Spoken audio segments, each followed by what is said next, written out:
So ఎట్లా సమస్యలు వస్తే ఏం చేస్తారా అని చెప్పేసి కూడా ఇక్కడ ఒక వీడియో ఉండే సోషల్ మీడియాలో ఒకసారి చూపిస్తున్నాను చూడండి.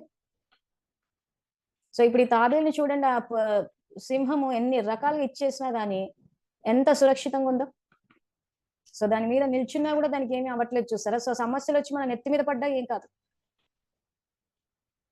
సో అది తాబేలు ఎంత స్థిరంగా ఉంది చూడండి. ఎందుకంటే ఇక్కడ బాబా చెప్పేది బుద్ధి యొక్క స్థిరత్వం గురించే. బుద్ధి రూపి పాదం స్థిరంగా ఉండాలంటాడు కదా.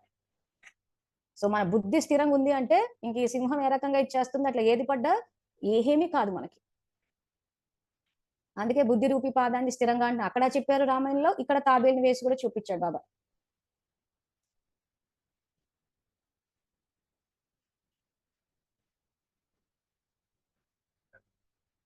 సో ఫైనల్ ఏమైపోయింది, ఆ సింహం గివప్ చేసేసింది, వెళ్ళిపోయింది. ఇప్పుడు తాబేలు హ్యాపీగా వచ్చి ఇది ఉంది. ఇదే యాక్చువల్ మన జీవితం గురించి చెప్పడానికి కోసమని ఆ టాటాయిస్ ఇచ్చాడు.